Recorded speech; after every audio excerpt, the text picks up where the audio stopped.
Greetings, fellow American citizens and patriots of the resistance. My name is Sergeant Dyer of the United States Marine Corps. Most of you, however, know me as Charles, or July 4 Patriot of the American Resistance Movement. Today I'm here to speak to you about the state of our great Union, what the founders' intentions for this country were, and the lack of motivation that I see in our countrymen to retain the freedoms fought for so hard by their forefathers. I'd like to bring some of their thoughts to life. Now, you may have to do a little bit of research on the subjects I bring before you if you haven't ever studied how the U.S. came to be, but it is your duty to enlighten yourselves. I'm just one of many tasked with the duty of guiding you along the way. However, your thoughts and your convictions must be your own and no one else's. Thomas Jefferson wrote that if a nation expects to be ignorant and free in a state of civilization, it expects what never was and never will be. Patriots, at this crucial point in our history, information and knowledge are key. They mean the difference between retaining and losing this republic. This country was founded out of the desire to have maximum personal freedom and minimum government intrusion, as frequently illustrated in the writings of our founders. They thought of this country as a great experiment where true freedom could at last be attained. They believed in the potential of this country so greatly that they gave their lives. Some of them even watched as their children died on the battlefield, and others lost everything they had and died penniless. They endured greater pains than you or I will ever even fathom, simply for the dream that one day their children and grandchildren could prosper without the wolf of tyranny knocking at their door. My countrymen, my brothers, that wolf is now at our door. That evil which they warned us of has come upon us like a thief in the night. It has crept slowly into our lives and is preparing for its final blow. We have not heeded the words of our forefathers, and for that, we may have to pay dearly to regain our republic. I am sorry, but there is a great chance that our republic can no longer be saved through political means. They have all but extinguished our hopes of diplomatic resolve. We cry out as they spend our children's future into oblivion, and yet they refuse to listen to us.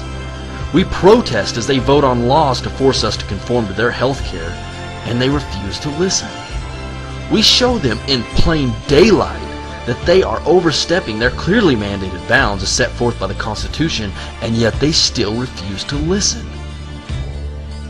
I am deeply saddened by the course of events that have taken place over the last decade, and even more saddened that I was asleep as it happened. Now that I see what our government is doing, it's increasingly difficult for me to understand how the American people can sit idly by as our beliefs and traditions are being dismantled before our eyes.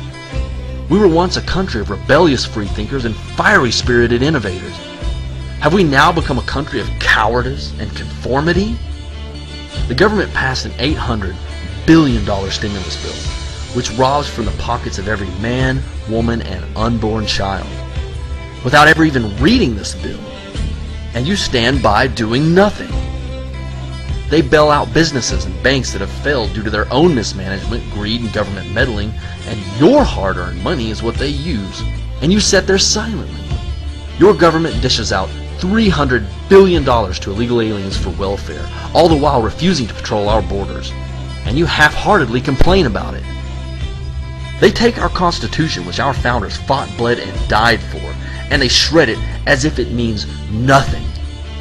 For the first time in history, we have a president that's sitting on the head of the UN Security Council. For the first time in history, we will have a government-mandated health care. I mean, forget the fact that Medicare, Fannie Mae, Freddie Mac, Social Security, and every other government program ends up bankrupt just like government health care will. It is simply unconstitutional. And if you refuse to participate, you face jail time or getting fined.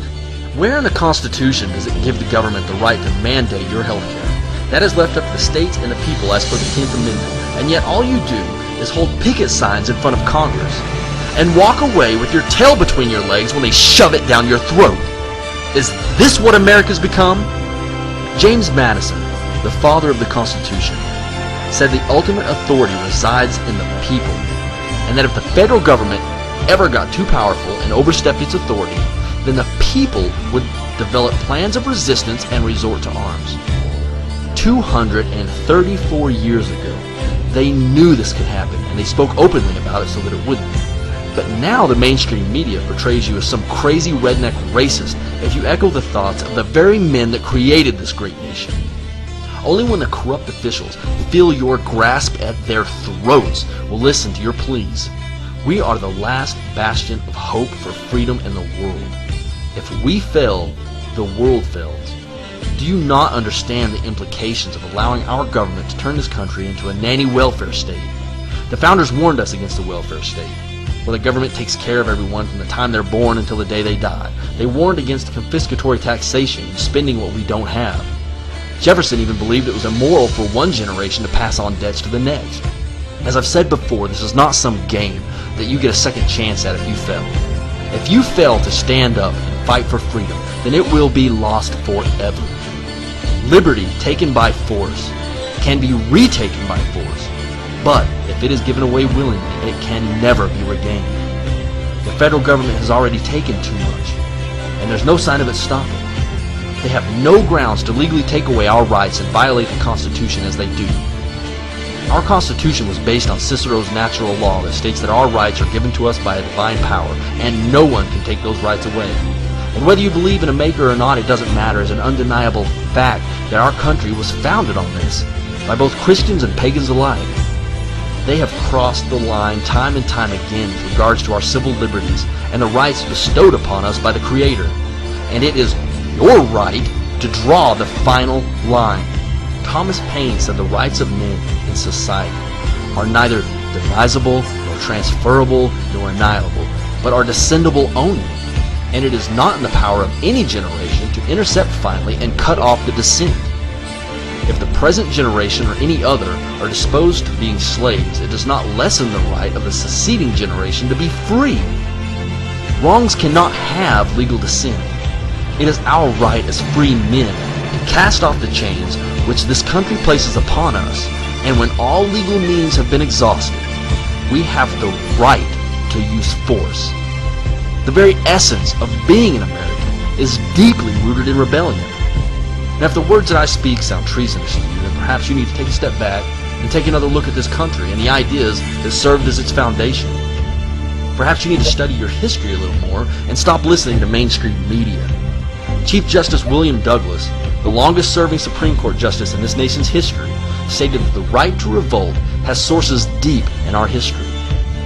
You are not wrong to feel the way you do.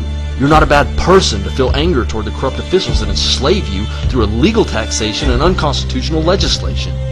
To be prepared to take up arms to defend yourself is to love your country and freedom more than simply being alive. They'd have you believe that we're just a group of backwood rednecks without the ability to voice themselves, that resort to violence instead. The simple reality of the matter is that we are men from all aspects of life. We're doctors, we're lawyers, we're farmers, we're Marines. We're all around you and you don't know it because we are you. We are the American people. We are the American embodiment of freedom.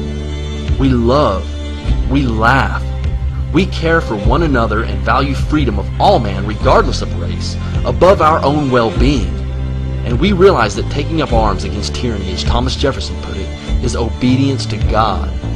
Whether you believe in a God or not does not change the fact that our founders had an idea that this would happen and gave us the ability to stop it through the Constitution. Now, I repeat the quotes of our forefathers because it is imperative that the American people see that they were attempting to protect us from exactly what we face today.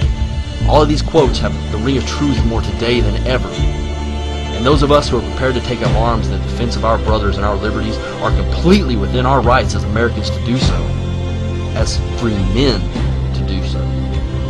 When the government finally stops listening to us, and it's become quite apparent that they are, then they are declaring war on our very freedoms, and we are left with only two choices: either fighting on our feet or living on our knees.